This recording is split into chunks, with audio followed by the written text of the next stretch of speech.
हर 4 में से एक शख्स को ज़ियाबितस। पाकिस्तान में इस वक्त 33 मिलियन यानी इसका मतलब है कि लगभग 3.25 से 3.5 करोड़ ज़ियाबितस के मरीज़ हैं। ये लफ्ज़ मैंने भी गलत इस्तेमाल किया और अरसलान आप ने भी।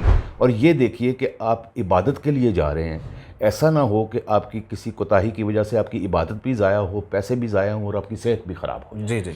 अस्सलाम वालेकुम जी, मैं हूँ अरसलान आज़म। पाकिस्तान में हर 4 में से एक शख्स जो है वो शुगर का मरीज़ है। बच्चों में शुगर क्यों बढ़ती जा रही है, इसके साथ साथ बूढ़ों में भी जो है वो शुगर दिन ब दिन बढ़ती जा रही है। आलमी इदारा बराए सेहत ने WHO ने एक रिपोर्ट जारी की है जिसमें ये बताया गया है कि पाकिस्तान इस वक्त पहले नंबर पर है। शुगर के मरीज़ पाकिस्तान में क्यों ज़्यादा हैं और ये दिन ब दिन बढ़ती क्यों जा रही है, इसी हवाले से डॉक्टर आसिफ कादरी साहब हमारे साथ मौजूद हैं, माहिर ज़ियाबितस हैं। इनसे जानते हैं। डॉक्टर साहब, बहुत शुक्रिया आपके वक्त का।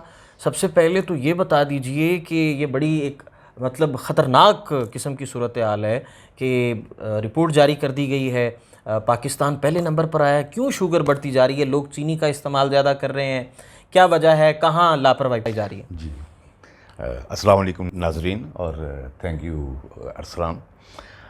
ये WHO की रिपोर्ट तो नाज़रीन अब आई है, लेकिन हम तो बहुत पहले से जानते हैं कि पाकिस्तान जो है ये दुनिया में आहिस्ता आहिस्ता ज़ियाबितस का दारुल खलाफा बनता जा रहा है। मैं इसे diabetic capital of the world कहता हूँ। तो हम इसको दो तरीके से देख सकते हैं। एक ये है कि पाकिस्तान में टोटल ज़ियाबितस से मुतासर अफराद की तादाद कितनी है, और दूसरा ये है कि आबादी के तनासुब से यहाँ पे कितनी ज़ियाबितस है। तो अगर हम ये देखें कि टोटल डायबिटिक पॉपुलेशन यहाँ पे कितनी है, तो उसमें हमारा नंबर तीसरा नंबर, जबकि हम वैसे आबादी के लिहाज से हम दुनिया में 5वें नंबर पे आते हैं। यानी दुनिया में पहले नंबर पे चाइना है, दूसरे नंबर पे इंडिया है और तीसरे नंबर पे हम हैं। और USA जहाँ की आबादी हमसे 1.5 गुना है, वो भी ज़ियाबितस अफराद के लिहाज से हमारे बाद आता है। लेकिन अगर हम आबादी के तनासब से देखें तो यकीनन हमारा नंबर पहला है।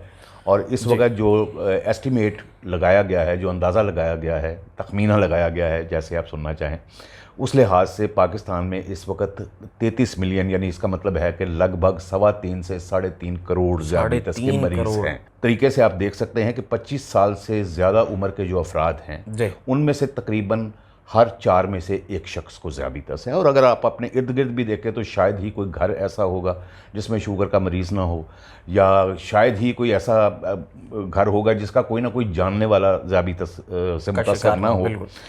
ये लफ्ज़ मैंने भी गलत इस्तेमाल किया और अरसलान आप ने भी, कि दुनिया में अब इस बात पे पाबंदी है कि ज़ियाबितस अफराद को आप ज़ियाबितस के मरीज़ मत कहिए, आप उन्हें ज़ियाबितस अफराद कहिए, क्योंकि ये सिर्फ एक छोटी सी डिरेंजमेंट है। जैसे अरसलान आपकी नज़र का शीशा कमज़ोर था तो आप ऐनक लगा ले, तो हम आपको आँखों का मरीज़ तो नहीं कहेंगे। तो इसी तरह एक शख्स के जिस्म में इंसुलिन कम बन रही है, उसको बाहर से आपने इंसुलिन दे दी तो हम उसको मरीज़ नहीं कहेंगे। वो कहते हैं कि ये मरीज़ की बेइज्जती है, तो आप उसे ज़ियाबितस फ़र्द कहिए या पर्सन विद डायबिटीज़ कहिए। आप उसको, जैसा कि वो डिसेबल को डिसेबल पर्सन कहा जाए। हाँ जी, जब वो कोई शख्स अपनी शुगर को ख़राब कर लेता है और उसकी कॉम्प्लिकेशंस हो जाती हैं, फिर वो मरीज़ बनता है। सिर्फ ज़ियाबितस का हो जाना उसको मरीज़ नहीं बनता। अच्छा डॉक्टर साहब, क्या वजह है? चीनी का ज़्यादा इस्तेमाल है, हमारे डाइट पैटर्न्स ठीक नहीं हैं, हमारे स्लीपिंग पैटर्न्स ठीक नहीं हैं, क्या हम वक्त पर सोते नहीं, क्या हम एक्सरसाइज नहीं करते, क्या चीनी का इस्तेमाल बढ़ गया है, क्या जो है वो मिलावट ज़्यादा खाने आ गए हैं? वजह क्या है? बहुत अहम सवाल आपने पूछा है। वैसे तो ये जितनी चीज़ें आपने गिनाई, इन सब चीज़ों का अपना अपना कुछ ना कुछ किरदार है। लेकिन सबसे पहले समझने वाली बात यह है कि ज़ियाबितस जो है उसकी बहुत सारी किस्में हैं, 20-25 के करीब किस्में तो इसकी हैं। तो इसमें से जो सबसे आम किस्में हैं वो एक को हम ज़ियाबितस किस्म अव्वल कहते हैं, एक को किस्म दोम कहते हैं। तो इनमें से भी जो सबसे आम है वो ज़ियाबितस किस्म दोम है, जो डायबिटीज़ टाइप 2 जो हमारे इर्द गिर्द पाई जाती है। इसकी जितनी भी वजूहात हैं उनमें सबसे अहम बात मोटापा है, ओवरवेट होना। यानी अगर हम सारी वजूहात को इकट्ठा कर लें तो पहले नंबर पे या 90% किरदार जो है वो वज़न का होगा, दूसरे नंबर के ऊपर बाकी सारी चीज़ें आती हैं। जी दूसरे नंबर पे जो सबसे ज़्यादा अहम चीज़ है वो आता है हेपेटाइटिस सी, जो कि यहाँ पे बहुत कॉमन है।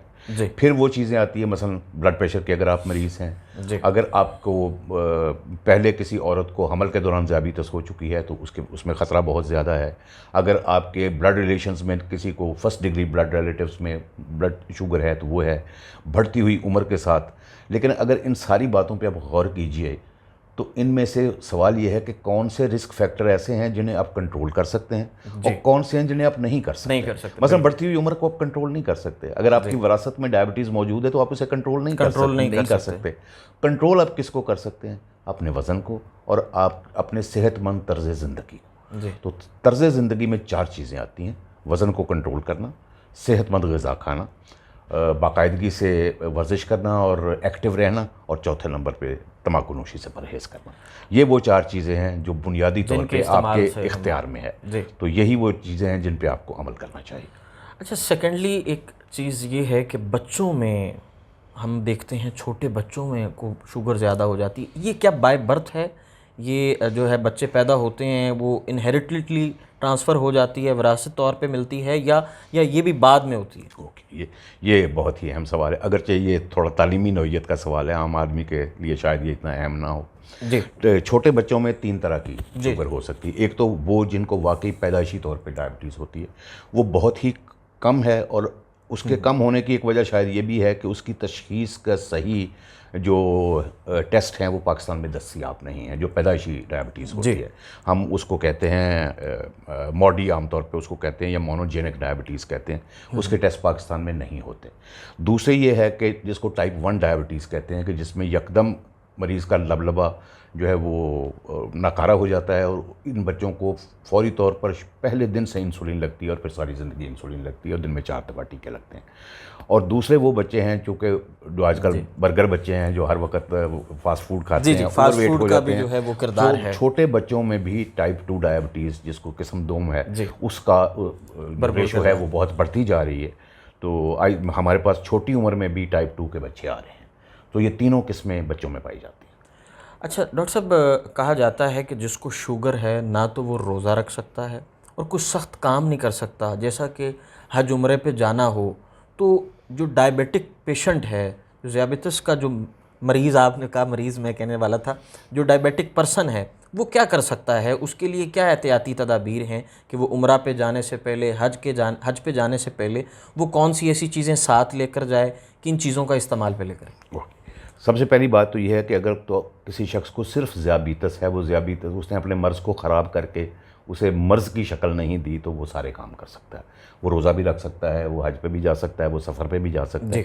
बात सिर्फ ये है कि आप कोई भी ऐसा काम कीजिए जो मामूल से हट के है, तो डॉक्टर से पूछे बगैर और प्लानिंग के बगैर मत कीजिए। रोज़ा रखने में मसला ये है कि शुगर के वाले जो लोग हैं उनको हम खाने में एक ख़ास तरह की तरतीब देते हैं, जिसमें आमतौर पे 6 छोटे छोटे खाने दिए जाते हैं। यानी एक ख़ास तरह की तर्ज ज़िंदगी उन्हें अपनाने की जो है वो तलकीन की जाती है। जबकि रोज़ा बज़ाते खुद एक ख़ास तरह की तर्ज ज़िंदगी है, और दोनों तर्ज ज़िंदगी एक दूसरे से मुख्तलिफ हैं। यानी रोज़े में आपको एक लंबा जो है अरसा आपने कुछ नहीं खाना होता, जबकि डायबिटीज़ में आपने तो इनके दरमियान ये जो तज़ाद है, इसको किस तरीके से आपने मिलाना है, ये एक डॉक्टर ही कर सकता है। मिसाल के तौर पर मैं आपको ये कह सकता हूँ कि इस साल मैंने पूरे रमज़ान में सिर्फ 4 लोगों को रोज़ा रखने से मना किया, बाकी सब लोगों को मैंने रोज़ा रखवाया। उनमें ऐसी दवाइयाँ आ गई हैं जिनमें शुगर कम होने का रिस्क कम होता है, उनको किस तरीके से हमने उनकी ग़िज़ा को मॉडिफाई करना है, कैसे दवाइयों को उनको तब्दील करना है। सो अगर आपको ज़ियाबितस है और आप रोज़ा रखना चाहते हैं तो ख़ुद ब खुद मत कीजिए। आप कम अज़ कम 1 माह पहले जाके डॉक्टर से मिलिए, उससे पूछिए कि मैं रोज़ा कैसे रखूँ। अच्छा, सेकेंडली वो सफ़र का, सफ़र का ये बहुत ही लंबा टॉपिक है, शायद हम बहुत मुख्तसर बात तो इस पे ना कर सकें, लेकिन जो बुनियादी चीज़ है वो यही है कि आप उसके सिलसिले में भी पहले अपने डॉक्टर से जाके मिलिए कि क्या मैं इतना लंबा सफ़र कर सकता हूँ। और उसकी सारी की सारी बात जो है ना, वो एक लफ्ज़ में अगर हमें उसको लाना हो तो वो ये है कि उस सफ़र की तैयारी कीजिए। और ये देखिए कि आप इबादत के लिए जा रहे हैं, ऐसा ना हो कि आपकी किसी कोताही की वजह से आपकी इबादत भी ज़ाया हो, पैसे भी ज़ाया हो और आपकी सेहत भी ख़राब हो। जी जी। तो आप तैयारी करके जाइए, डॉक्टर से पूछ के जाइए, दवाएं अपनी पूरी अपने ब्लड शुगर चेक करने का सिस्टम वो सब साथ लेके जाइए। ख़ास तौर पे हज और उम्रे पे अगर आप जा रहे हैं तो आपको वहाँ पे बहुत ज़्यादा वॉक करना पड़ेगी, उसमें आपकी शुगर कम हो सकती है। दवाइयों को कैसे अदल बदल करना है ये आपने पूछना है। जूता कैसा लेके जाना है, आपका पाँव कट जो है उसमें अगर जूते ने काट लिया तो मुसीबत पड़ जाएगी। बिल्कुल। दवाइयाँ हमेशा डबल लेके जाइए, कहीं आपकी दवाइयाँ गुम हो गई, कोई ज़ाया हो गई, कोई इंसुलिन टूट गई तो क्या करेंगे। और दवाइयों जो 2 डबल हैं उनको अलग-अलग बैगों में पैक कीजिए, क्योंकि कोई बैग गुम हो गया तो क्या मुसीबत पड़ेगी। तो मतलब सेकंड ऑप्शन होनी चाहिए। यानी बहुत सारी बातें हैं इस सिलसिले में। तो इस सिलसिले में आपको डॉक्टर से मशवरा करके जाना चाहिए, उसके बगैर नहीं चल पड़ना। और काफ़ी वक्त होना चाहिए। हमारे पास लोग आते हैं कि डॉक्टर साहब कल मैं हज पे जा रहा हूँ तो बताएं मैं क्या करूँ। तो इतनी देर में फिर कुछ नहीं किया जा सकता। तो कुछ पूछ के जाइए और प्लानिंग कीजिए। प्लानिंग ज़रूरी। डॉक्टर साहब ये बताइएगा कि दुनिया में हर चीज़ का मुतबादिल है, चीनी का मुतबादिल क्या है?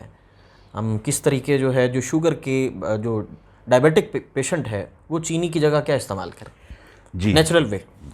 सबसे आम हमसे पूछा जाने वाला सवाल है। सबसे पहली बात इस सिलसिले में जो मैं कहना चाहता हूँ कि हम लोग अपने जहन में बहुत सारी चीज़ें जो है ना उनको नक्श कर लेते हैं और फिर उनसे हिलते नहीं हैं। तो सबसे पहली जो चीज़ हमारे जहनों में बैठती है कि वो ये है कि जिस शख्स को ज़ियाबीतस है, चीनी उसके लिए जहर है। याद रखिए कि चीनी जो है जिस शख्स की शुगर कम हुई है उसके लिए यही तरियाक है, उसके लिए यही लाइफ सेविंग मेडिसिन है। तो असल समझना ये चाहिए कि चीनी में मसला क्या है। मसला कि चीनी से शुगर जब आती है तो वो इतनी तेज़ी से बढ़ती है कि दवाइयाँ उसको काबू नहीं कर सकती। वरना आपकी जो आटा है 1.5 चम्मच आटा और 1 चम्मच चीनी में बराबर शुगर होती है। सिर्फ ये है कि आटे से शुगर आहिस्ता आहिस्ता रिलीज़ होती है, चीनी से यकदम होती है। बिल्कुल। तो ये बुनियादी फ़र्क है। तो इसको समझने के बाद अब हम इस चीज़ पे आ जाते हैं कि जिस शख्स को मीठा खाने का शौक़ है तो वो क्या करे। तो उसके लिए आर्टिफिशियल स्वीटनर्स मौजूद हैं, बेशुमार हैं। बुनियादी तौर पर आप सारे ही इस्तेमाल कर सकते हैं, उनमें थोड़े थोड़े फ़र्क ज़रूर हैं। सिर्फ ये है कि प्रेगनेंसी के मामले में कुछ डाउट्स हैं। जो पुरानी स्वीट एक्स वगैरह थी उनके बारे में अब कुछ डाउट है, तो वो इतनी आसानी से मिलती भी नहीं है। इसी तरीके से मुझे नाम लेने तो नहीं चाहिए कि ये एस्पार्टेम है जो कैंडल के नाम से पाकिस्तान में आती है, इसके बारे में अब कुछ डाउट्स हैं कि याददाश्त को में कुछ खलल पैदा करती है। दूसरा, इससे भी ज़्यादा अहम चीज़ ये है कि गर्म होकर इसका टेस्ट कम हो जाता है। यानी आप इसको ठंडी चीज़ में डालेंगे तो और टेस्ट होगा, गर्म करेंगे तो इसमें आप मीठा पका नहीं सकते तो उसका टेस्ट कम हो जाएगा, ठंडा होने से और होगा। तो ये इस किस्म की मुश्किल चीज़ें हैं। तो उस लिहाज से सबसे आसान जो है वो सुक्रालोज़ है, जो पाकिस्तान में सुक्राल के नाम से मिलती है, पूरी दुनिया में स्प्लेंडा के नाम से मिलती है। फिर स्टीविया की आजकल बहुत शोहरत है। स्टीविया नेचुरल प्रोडक्ट है और अक्सर लोगों को उसका टेस्ट भी ज़्यादा पसंद आता है और उसके फ़वाइद भी ज़्यादा हैं। ये हैं घर में इस्तेमाल करने वाले। फिर इंडस्ट्रियल स्वीटनर्स वो ज़ाहिर है इंडस्ट्रियल जो लोग यूज़ करते हैं वो हैं। लेकिन जनरली आप ये समझ सकते हैं कि जितने भी आर्टिफिशियल स्वीटनर्स हैं ये सारे के सारे सेफ़ हैं, इन पे बहुत काम हुआ है, इनसे घबराने की ज़रूरत नहीं है। इवन प्रेगनेंसी में यूज़ किए जा सकते हैं। अच्छा डॉक्टर साहब, लास्टली आखिर में ये बता दीजिए कि जो फ्रूट्स हैं, जो डायबिटिक पर्सन है, ठीक है, उसको क्या किस किस्म के फ्रूट्स खाने चाहिए? किन फ्रूट्स में जो है वो शुगर ज़्यादा होती है, किन में कम होती है? जी, ये बहुत ही अहम सवाल है। ज़्यादातर फ्रूट बहुत ही अल्लाह ताला की अहम नेमत है हमें जो अता हुई है और इसके बहुत सारे फ़ायदे हैं। फ्रूट्स में सिर्फ आपको समझने की चीज़ ये है कि फ्रूट में सबसे मुफीद हिस्सा जो है वो उसके अंदर जो फाइबर है, जो वो उसको हम क्या कहेंगे या पल्प जो है वो उसकी सबसे फ़ायदेमंद चीज़ है, क्योंकि वो कोलेस्ट्रॉल को कम करती है और वो शुगर को बढ़ने से रोकती है। तो उसको आप इस्तेमाल कीजिए। और बहुत सारे जो फल हैं उनके अंदर जो मिठास है वो हमारी आम शुगर की तरह नहीं होती, यानी उससे शुगर उतनी तेज़ी से नहीं बढ़ती। मासवाए कुछ के मसलन खजूर है, अंगूर है और केला है, इनसे शुगर बहुत तेज़ी से बढ़ती है। इसके बारे में थोड़ी एहतियात करनी चाहिए। लेकिन मिलॉडी फल जो है, मसलन किन्नू है, माल्टा है, सेब है, आपके अमरूद है, आड़ू हैं, ये चीज़ें, खरबूजा है, तरबूज है, ये तमाम फल आप तकरीबन आध पाव एक वक्त में ले सकते हैं। जी ठीक है। इसमें जो सबसे प्रॉब्लम कहाँ पे आती है कि लोग पता नहीं ये कहाँ से ये बात आ गई कि फ्रूट नहीं लेते, जूस लेते हैं। बिल्कुल। अब उसमें ख़राबी ये है कि पहली चीज़ तो ये है कि हम आपको आध पाव फल बता रहे हैं, अब जूस में तो कम से कम आधा किलो तो जाए, आधा किलो। बिल्कुल। दूसरी चीज़ ये है कि फ्रूट में सबसे अच्छी चीज़ तो उसका वो पल्प था, जो पल्प उसके था, फाइबर था, बिल्कुल, वो जो आपने गूदा निकाल था, के वो फेंक निकाल दिया, बिल्कुल और ऐसे। मीठा पानी निकाल के आपने पी लिया, तो बिल्कुल। उससे शुगर आपकी स्काई हाई जाती है। तो वो मतलब जूस से परहेज से कीजिए, परहेज चाहे कीजिए। वो फ्रेश हो चाहे वो बाज़ारी हो। आप ताज़ा फ्रूट लीजिए और एक वक्त में आप तकरीबन आध पाव फ्रूट लीजिए।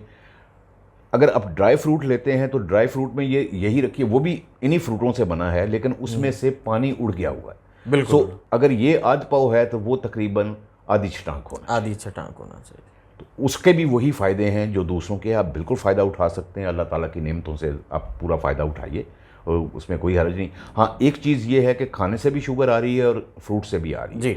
तो फ्रूट को खाने के साथ इस्तेमाल मत कीजिए, दो खानों के दरमियान में लीजिए। जी, ठीक हो गया जी। बहुत शुक्रिया डॉक्टर साहब, बड़ी सेर हासिल गुफ्तगू आपने इस पर की। जी, आपने भी बहुत अच्छे सवाल पूछे और मुझे बहुत मज़ा आया आपसे बात करके। Thank you ji.